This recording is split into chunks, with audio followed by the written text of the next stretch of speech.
Good morning students. और बच्चों, आज हम अरिथमेटिक प्रोग्रेशन में देखेंगे कि अरिथमेटिक प्रोग्रेशन में 3 कॉन्सिक्यूटिव टर्म और 4 कॉन्सिक्यूटिव टर्म्स किस तरीके से लेते हैं और उन पर बेस्ड क्वेश्चन हम किस तरीके से करते हैं।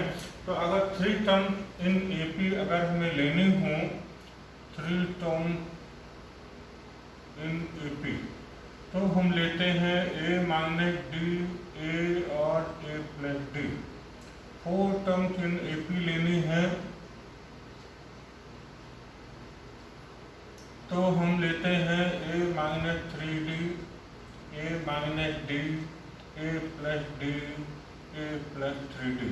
इसी तरीके से 5 टर्म 6 टर्म जैसी ज़रूरत होती है उस तरीके से हम यहाँ पे बच्चों ले लेते हैं। और वैसे तो आप बोलें कि सर आपने तो एपी जनरल एपी हमें बताई थी, ए प्लस डी, ए प्लस 2d, ए प्लस 3d, इस तरीके से जनरल एपी होती है। लेकिन पर्टिकुलर ये टर्म्स हम जब लेते हैं जब हमें क्वेश्चन के अंदर सम ऑफ 3 टर्म्स या सम ऑफ 4 टर्म्स की बात करता है वो, तो उस केस में जब हम इनको सम करते हैं तो डी से डी आसानी से कैंसिल होके और हमें पहली कंडीशन में ए की वैल्यू मिल जाती है और क्वेश्चन करना हमारे लिए आसान हो जाता है। तो हम इस तरीके से ये टर्म एपी में लेते हैं। तो बच्चों, अभी हमने क्वेश्चन लिया है the sum of 3 consecutive terms of an AP is 27 and their product is 504, find this term। तो जैसा अभी हमने बात किया था आपसे कि हम 3 consecutive terms AP की क्या लेंगे, a minus D, a plus D. तो यहाँ लिखेंगे late the 3 term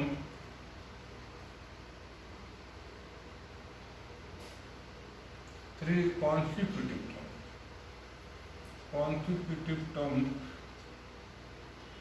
in AP are a minus d, a plus d।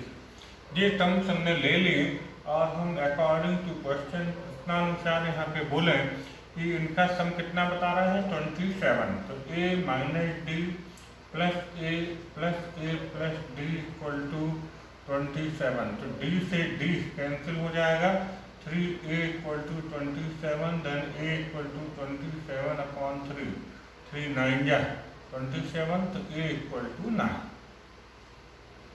इस तरीके से बच्चों ये फर्स्ट टर्म हमें यहाँ पे मिल गई है। और अब सेकंड कंडीशन हम अप्लाई करके कॉमन डिफरेंस निकाल लेंगे। तो सेकंड कंडीशन है एंड प्रोडक्ट इज 504। तो again according to question product में हम a minus D into A plus D equal to 504। अब हम a की वैल्यू रख देते हैं, तो 9 minus D into 9 plus D equal to 504। तो 9 minus D and 9 plus D हम इधर ही रखते हैं और 504 में हम 9 से डिवाइड कर दें तो 9 5 जा 45 और 9 6 जा 54।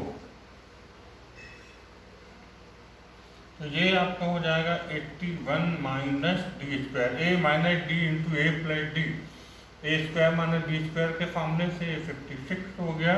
तो डी स्क्वायर अगर हम इधर ले जाएं तो 81 माइनस 56, तो ये आपका हो जाएगा 25।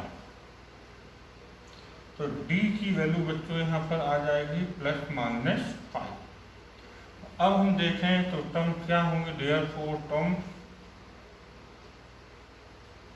तो 2 तरीके से यहाँ पर निकालेंगे, इफ a 9 एंड d 5, तब टर्म्स हमारे पास निकलेंगी a माइनस डी, a और a प्लस डी। तो ये होंगी उस केस में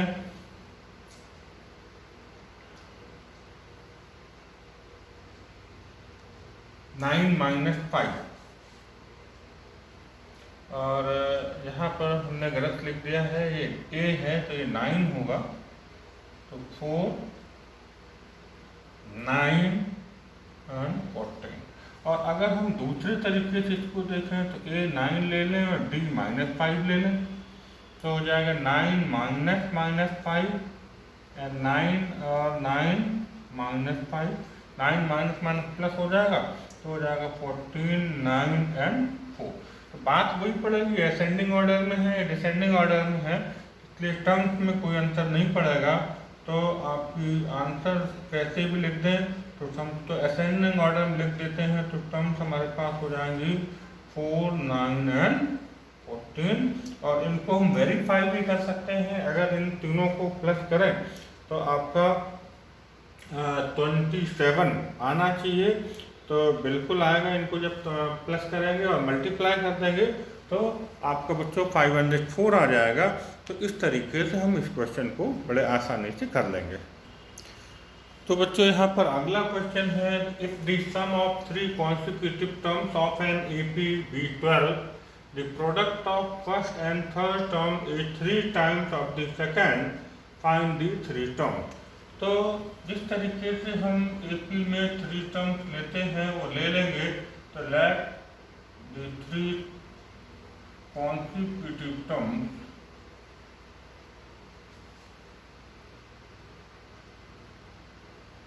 in AP are A minus D, A and A plus D। The sum of 3 consecutive terms हमें यहाँ दिया है 12। तो according to question A minus D plus A plus D equal to 12। D से D कैंसिल हो जाएगा तो 3A equal to 12, then A equal to 12 upon 3 equal to 4। तो हमारे पास फर्स्ट टर्म आ गया 4। अब हम सेकेंड कंडीशन अप्लाई करके और कॉमन डिफरेंस यहाँ निकालने वाले हैं। तो सेकेंड कंडीशन हमारी क्या है, जरा फिर से देखते हैं। The product of first and third term, again according to question, product of first term and third term, first term and third term is 3 times of the second, is 3 times of the second. और second term क्या है, ए। ये हमने यहाँ पर condition बना ली है, और ये कंडीशन फॉर्म करने के बाद यहाँ हम ए की वैल्यू निकाल चुके हैं, वो वापस रख देंगे। यहाँ ए की जगह 4 रख दें तो आपका बच्चों हो जाएगा 4 minus D into 4 plus D equal to 3 into 4। तो 16 minus D square equal to 12, D square इधर ले लें, 12 इधर ले लें, तो 16 minus 12 equal to D square, then D square equal to 4 and D equal to plus minus 2। तो यहाँ पर भी बच्चों हमें नंबर्स के 2 सेट मिल जाएंगे, एक असेंडिंग ऑर्डर में एक डिसेंडिंग ऑर्डर में, कोई फर्क नहीं पड़ेगा, नंबर की वैल्यूज तो वही होंगी। लेकिन चलिए फिर भी हम निकाल लें। देयरफॉर नंबर्स क्या होंगे, एक बार हो जाएंगे 4 माइनस 2, 4 प्लस 2, एंड दूसरा अगर जब डी माइनस लेंगे तो 4 माइनस माइनस 2, 4 एंड 4 माइनस 2, तो 2 4 6, और कहते हैं और 4 प्लस 2 6, 4 2। देखो नंबर वही निकल रहे हैं, बस एक बार असेंडिंग ऑर्डर है एक बार डिसेंडिंग ऑर्डर है। यहाँ लिख देंगे therefore 3 consecutive terms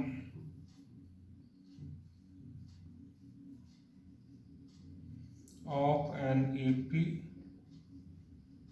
are 2, 4 and 6, 2, 4 and 6। तो इस तरीके से बच्चों ये क्वेश्चन हम यहाँ पर कर रहे हैं।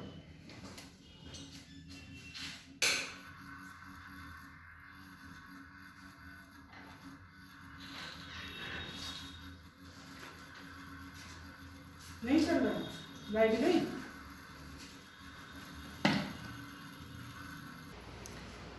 तो अब बच्चों हम बात करेंगे प्रॉपर्टीज ऑफ एन एपी की, कि एपी की प्रॉपर्टीज क्या होती हैं। तो नंबर 1 कि अगर हम एपी की हर टर्म में कोई एक पर्टिकुलर नंबर प्लस कर दें या माइनस कर दें, तो वो AP ही रहती है। अगर मान लीजिए हमारे पास कोई AP है 2, सॉरी यहाँ से शुरू करें 5, 10, 15 ये, और इसमें एक नंबर हम 2 प्लस कर दें तो हो जाएगा 7, 12 और उधर आपका हो जाएगा 17। इस तरीके से ये AP ही रहेगी। इसी तरीके से अगर कोई AP है उसमें एक पर्टिकुलर नंबर माइनस कर दें तो भी AP रहती है। सिमिलरली अगर किसी AP के हर टर्म में किसी एक नंबर का मल्टीप्लाई करेंगे तो भी AP रहेगी, और AP की हर टर्म में इसे एक पर्टिकुलर नंबर से डिवाइड करें तो भी बच्चों जो रिजल्टेंट मिलेगा वो एक AP ही होगी। एक बात तो यहाँ पर हमने 4 प्रॉपर्टी आपको बता दी। अब हम बात करें अगली, तो अगले में अगर 2 AP हमारे पास एक साथ हैं तो दोनों AP का करस्पॉन्डिंग टर्म्स अगर हम प्लस करें तो भी वो AP रहती है, और दोनों AP का अगर हम करस्पॉन्डिंग टर्म माइनस करें तो भी वो एक AP ही रहती है। तो इस तरीके से बच्चों यहाँ पर ये समांतर श्रेणी अरिथमेटिक प्रोग्रेशन की प्रॉपर्टीज थी जो मैंने बताई, और अब हम इन प्रॉपर्टीज का यूज करते हुए कुछ क्वेश्चंस आपको बताने वाले हैं। तो बच्चों हमने यहाँ पर क्वेश्चन लिया है कि if ABC are in AP then prove that 1/BC, 1/A and 1/AB are in AP। तो बच्चों इस तरीके के क्वेश्चन दोनों तरीके से कर सकते हैं। जो दिया है वो लेके चलें और जो प्रूफ करना है वो प्रूफ कर दें, लेकिन हम इसका उल्टा भी कर सकते हैं, जो प्रूफ करना है वो लेके चलें और जो गिवन है वो प्रूफ कर दें। तो कोई फर्क नहीं पड़ता, हाँ हम दोनों तरीके से प्रूफ कर सकते हैं। एज कन्वीनियंट, जैसी हमें सुविधा लगे वैसा कर लें। तो ये दोनों तरीके से कर सकते हैं, लेकिन इसको अब हम सीधे तरीके से ही करने वाले हैं। यहाँ हमें दिया है given that ABC are in AP। तो जैसा कि हमने बोला था अगर हम कोई AP है उसमें कोई एक पर्टिकुलर नंबर से डिवाइड कर दें तो भी वो AP ही रहता है। तो हम ABC से डिवाइड कर दें, तो डिवाइड बाय ABC, तो A/ABC, B/ABC and C/ABC are in AP। Divide करने के बावजूद भी AP में रहेंगे, तो A से A कैंसिल, B से B कैंसिल और C से C कैंसिल। तो 1/BC, 1/CA and 1/AB are in AP। और ये हमारा यहाँ पे क्वेश्चन प्रूफ हो गया है। बड़ा सिंपल सा क्वेश्चन था। तो इस तरीके से हम AP की प्रॉपर्टीज को यूज करते हुए क्वेश्चन को प्रूफ कर लेंगे। तो बच्चों next question is if ABC are in AP then prove that AB plus AC upon BC, BC plus AB upon CA, CA plus BC upon AB are also in AP। ये हमें prove करना है। Question is important and simple, दोनों तरीके से हम इसको कर सकते हैं, लेकिन यहाँ पर हम रिवर्स प्रोसेस में इस क्वेश्चन को करेंगे कि हम यहाँ लेके चलें AB plus AC upon BC, BC plus AB upon CA and CA plus BC upon AB are in AP। तो हमें सिमेट्री बनानी होती है। सिमेट्री बनाते हैं तो फिर अगर हम किसी नंबर से डिवाइड कर दें तो कोई फर्क तो पड़ेगा नहीं। तो देखिए जरा यहाँ सिमेट्री बनाने के सब में +1 कर दें, तो AB plus AC upon BC +1, BC plus AB upon CA +1 and CA plus BC upon AB +1 are in AP। ये हम हर क्वेश्चन में लिखते चलेंगे। अगर हम यहाँ BC एलसीएम ले लें तो ये हो जाएगा AB plus AC plus BC। यहाँ CA एलसीएम ले लें तो ये आएगा BC plus AB plus CA। यहाँ पर AB एलसीएम ले लें तो ये आएगा CA plus BC plus AB। Are in AP। तो अगर हम यहाँ न्यूमरेटर पे ध्यान दें तो तीनों में न्यूमरेटर एक जैसा हो गया है, AB प्लस BC प्लस ये, AB प्लस BC प्लस ये, AB प्लस BC प्लस ये। आगे पीछे लिखा है, इससे कोई फर्क नहीं पड़ता। तो हम यहाँ डिवाइड कर दें तो divide by AB plus BC plus ये, तो ये हो जाएगा 1/BC 1/CA and 1/AB are in AP। और अब हम क्या करें कि हमें लाना क्या है उस पर भी ध्यान रखें। तो लाना है हमें ABCR इन AP। तो यहाँ पर हम ABC का मल्टीप्लाई कर दें, तो मल्टीप्लाई बाय ABC हम कर सकते हैं, यहाँ लिख सकते हैं मल्टीप्लाई बाय ABC। तो ये हो जाएगा ABC/BC ABC/CA and ABC/AB are in AP। तो BC से BC कैंसिल, CA से CA कैंसिल, AB से AB कैंसिल, हमारे पास आ जाएगा ABCR इन AP। और इस तरीके से बच्चों ये क्वेश्चन हमारा यहाँ पे प्रूफ हो जाएगा। Question is simple and important. Then next question is if B plus C minus A upon A, C minus A, C plus A minus B upon B, A plus B minus C upon C are in AP, then prove that 1/A, 1/B, 1/C are in AP। तो देखिए हम इसको जो दिया है वही लेके चलते हैं। Given that B plus C minus A upon A, C plus A minus B upon B and A plus B minus C upon C are in AP। और जैसा कि मैंने पिछले क्वेश्चन में भी बोला था कि हम एक सिमेट्री बनाने की कोशिश करते हैं।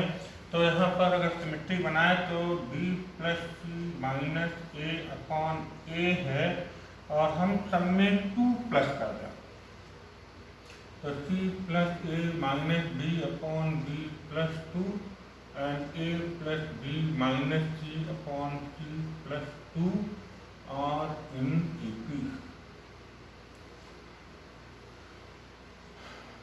तो अब हम 2 प्लस कर दिया है तो यहाँ A एलसीएम ले लें तो B plus C minus A plus 2A, B LCM ले लें तो C plus A minus B plus 2B और यहाँ C एलसीएम ले लें तो A plus B minus C plus 2C are in AP। इससे क्या होगा कि यहाँ 2A माइनस से A बच जाएगा, 2B माइनस B B बचेगा और 2C माइनस C बचेगा, तो प्लस 3 बचेंगे। तो हो जाएगा B plus C plus A upon A, C plus A plus B upon B and A plus B plus C upon C are in AP। तो अगर हम यहाँ न्यूमरेटर पे ध्यान दें तो न्यूमरेटर में सब जगह A plus B plus C आ चुका है, A plus B plus C, A plus B plus C, A plus B plus C। तो हम A plus B plus C का डिवाइड कर दें, यहाँ लिख दें divide by A plus B plus C।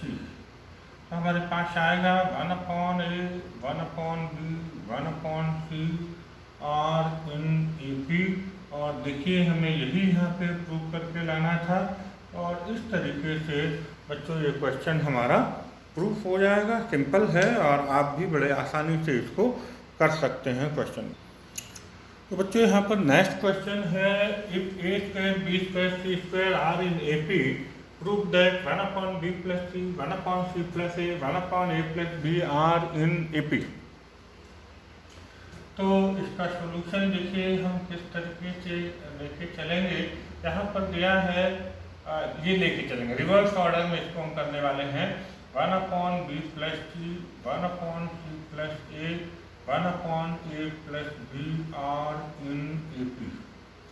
इसके पहले कि बच्चों हम ये क्वेश्चन आपको बताएं, थोड़ा सा हम बेसिक कॉन्सेप्ट आपको और बताना चाहेंगे कि अगर ये लिखा हो A B C are in A P, तो यहाँ से कंडीशन बनती है। नंबर 1, इसको हम ये कह सकते हैं जब ए बी सी ए पी में है तो उनके कॉमन डिफरेंस हमेशा इक्वल निकलते हैं। मतलब ये कि सेकेंड टर्म में से फर्स्ट टर्म माइनस कर दें, थर्ड में से सेकेंड माइनस कर दें, 4 में से थर्ड माइनस कर दें, ये कॉमन डिफरेंस और ऑलवेज इक्वल। तो यहाँ से हम ये कह सकते हैं b minus A equal to C minus B. Okay, और यहाँ से कंडीशन भी हम आपको निकाल के बता दें जो कभी कभी ओटी में पूछी जाती है।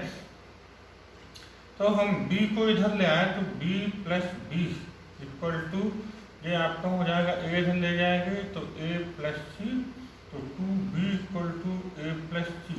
तो ये कंडीशन डायरेक्ट पूछी जाती है। अगर कहा जाए आपसे कि A B C are in A P, तो ये कंडीशन बन गई 2b इक्वल टू, एक कंडीशन ये बनेगी second term minus first term equal to third term minus second term. ये भी ओटी में पूछा जा सकता है, या हम डायरेक्ट ये ओटी में पूछा जाता है A B C are in A P then B equal to A plus C, या यहाँ से एक कंडीशन और बनती है B equal to A plus C upon 2। ये तीनों एक ही बात है, लेकिन कंडीशन लिखने में अलग अलग हो गई हैं। तो इस बात का आपको ध्यान रखना है कि A B C are in A P then 2b equal to A plus C या b equal to A plus C upon 2। चलिए यही कंडीशन हम यहाँ पर यूज करने चल रहे हैं, जिसको हम लेके और ये क्वेश्चन को प्रूव कर देंगे। तो यहाँ कॉमन डिफरेंस इक्वल की बात अगर हम करें तो सेकेंड टर्म में से फर्स्ट टर्म को माइनस कर दें तो 1 upon C plus A minus 1 upon B plus C equal to 1 upon third में से सेकेंड माइनस कर दें A plus B minus 1 upon C plus A. इसको अगर हम एलसीएम लेके आगे बढ़ाएं तो c plus A and b plus C equal to, ये हो जाएगा b प्लस सी माइनस इधर आएगा minus C minus C equal to, यहाँ पर a plus B into C plus A LCM ले लें, ये आपका हो जाएगा c plus A minus B, A and A cancel, C and C cancel, this become. और नीचे अगर देखें तो c प्लस ए से c प्लस ए कैंसिल हो गया है, ऊपर आएगा b minus a upon B plus C equal to c minus b upon A plus b. Cross multiply कर दें तो b minus a into A plus b को हम b प्लस ए भी लिख सकते हैं, प्लस में तो कोई फर्क पड़ेगा नहीं, एंड c माइनस बी और b प्लस सी को हम c प्लस बी लिख दें। ऐसा लिखने से फायदा हमें ये हुआ कि फॉर्मूला बन जाएगा b minus a into b plus a, b square minus a square, b square minus a square equal to c square minus b square, b square plus b square equal to a square plus c square, तो 2b square equal to a square plus c square. 2b square equal to a square plus c square निकल आया है, तो हम कह सकते हैं therefore a square b square c square are in A P. और इस तरीके से हमने ये क्वेश्चन भी प्रूव कर लिया है। और अब बच्चों हम देखेंगे practical problem of arithmetic progression. इसका मतलब कि हम अरिथमेटिक प्रोग्रेशन का डेली लाइफ में यूज किस तरीके से कर सकते हैं और उसकी प्रॉब्लम किस तरीके से होती है और उसको कैसे हम सॉल्व करते हैं। तो चलिए यहाँ पर हमने क्वेश्चन लिया है, the monthly salary of a worker is ₹230, he gets yearly increment. यहाँ ध्यान देना पड़ेगा, इंक्रीमेंट कैसा है, ईयरली है। He gets yearly increment of ₹10 per month, लेकिन इंक्रीमेंट दिया अभी पर मंथ के हिसाब से है, लेकिन उसको इंक्रीमेंट लगता कैसे है, ईयरली। एंड तो क्वेश्चन है how much does he earn in 10 years. तो हमें बताना है कि वो 10 ईयर में उसको कितनी सैलरी मिलेगी, कितनी अर्निंग उसकी होगी। तो यहाँ हम ईयरली सैलरी भी निकालेंगे और ईयरली इंक्रीमेंट भी निकालेंगे उसका।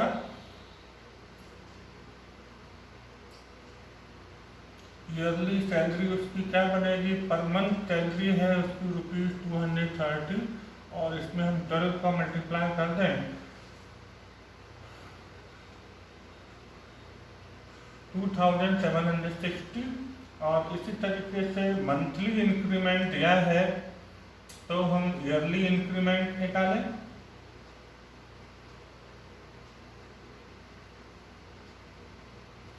तो ये हो जाएगा ₹10 × 12 तो ₹120। तो अब हम ये बताने वाले हैं कि 10 ईयर्स में उसने कितनी सैलरी गेन की है। यहाँ हम सम ऑफ n टर्म्स का फॉर्मूला लगा देंगे, n/2 2a + n - 1 × d। तो यहाँ n आपका कितना हो जाएगा, 10 ईयर्स की बात हो रही है तो 10/2 2a, उसकी ईयरली सैलरी कहाँ से स्टार्ट हुई है, 2760 से। 10 मंथ के लिए बात कर रहे हैं तो 10 - 1 और उसको ईयरली जो इंक्रीमेंट बनेगा वो बनेगा ₹120। इसको बच्चों हम सॉल्व कर लें तो हो जाएगा 5520 प्लस यहाँ आएगा 9,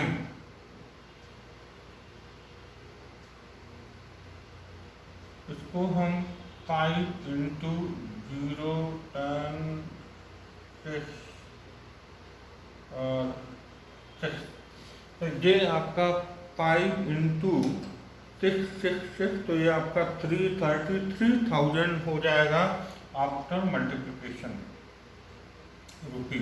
तो कुल मिला के बच्चों ये जो वर्कर है वो 10 ईयर्स में 33,000 एज ए सैलरी उसको मिलेगा, उसको इनकम होगा और वो अर्न करेगा 10 ईयर्स में। ओके, तो स्टूडेंट मैंने यहाँ पर अगला क्वेश्चन लिया है, a man start paying a loan with first installment of ₹100। First installment ₹100 का देना स्टार्ट करता है if he increases this installment by 5 और हर इंस्टॉलमेंट में वो 5 रुपीज इंक्रीज करता जाता है एवरी मंथ, हर महीने। Then what amount will he pay at 30th instalment. तो हमें बताना है कि जब वो 30th इंस्टॉलमेंट दे रहा होगा तो वो उस समय कितना पेमेंट कर रहा होगा। तो अगर हम यहाँ देखें तो अकॉर्डिंग टू क्वेश्चन कहाँ से शुरू किया है इसने, ₹100, तो A = हो जाएगा 100। कितना इंक्रीमेंट दे रहा है, ₹5 का, तो D हो जाएगा 5 और आफ्टर 30th इंस्टॉलमेंट N = हो जाएगा 30। तो हमें बताना है कि वो 30th इंस्टॉलमेंट कितना दे रहा होगा। अगर हम इसकी AP से तुलना करें तो हम देखेंगे कि 30th टर्म कितनी होगी। तो 30th टर्म निकालने के लिए यहाँ पर nth टर्म का फॉर्मूला लगेगा। तो Tn के लिए फॉर्मूला लगा रहे हैं, Tn = A + n - 1 × D। तो T30 = 100 + 30 - 1 × D मतलब 5। तो 100 + 29 × 5 = 100 + 145, तो ये आपका हो जाएगा 245 रुपीज। इसका मतलब जो 30th इंस्टॉलमेंट दे रहा होगा वो कितने रुपीज की होगी, ₹245 की वो इंस्टॉलमेंट दे रहा होगा लास्ट वाली। तो इस तरीके से बच्चों यहाँ पर हमने एप्लीकेशन ऑफ अरिथमेटिक प्रोग्रेशन भी देखा कि डेली लाइफ में AP को हम कैसे यूज कर सकते हैं, अरिथमेटिक प्रोग्रेशन का या समांतर श्रेणी का किस तरीके से यूज किया जा सकता है और डेली लाइफ की प्रॉब्लम किस तरीके से AP का यूज करते हुए और हम सॉल्व कर सकते हैं। तो यहाँ पर बच्चों हमने अरिथमेटिक प्रोग्रेशन में हमने सबसे पहले उसकी nth टर्म निकालने के लिए बात की थी और उसके लिए फॉर्मूला हमने बताया था Tn equal to A plus n minus one into d. Last term के लिए फॉर्मूला भी वही होता है, l equal to A plus n minus one into d. फिर हमने सम ऑफ एन टर्म्स के लिए बात की आपसे कि s n equal to n by two A plus n minus one into d. और इसके लिए एक फॉर्मूला और होता है, जब लास्ट टर्म दी हो तो s n equal to n by two A plus l. उसके बाद हमने प्रॉपर्टीज ऑफ ए पी की बात करते हुए और ए पी का यूज क्या है डेली लाइफ में ये बता दिया है। तो बच्चों आपको और भी बहुत सारे क्वेश्चंस की प्रैक्टिस करने की अभी ज़रूरत है, तो आप अपनी रेफरेंस बुक से बहुत सारे क्वेश्चंस की प्रैक्टिस करिएगा। इसको बेस्ड बनाते हुए जो मैंने क्वेश्चंस आपको कराए हैं एग्जाम्पल्स भी करें और इनकी जम के प्रैक्टिस करें। जितनी ज़्यादा से ज़्यादा प्रैक्टिस कर लेंगे उतना आपके लिए क्वेश्चन करना आसान होंगे, सिंपल होंगे। ओके बच्चों, थैंक यू।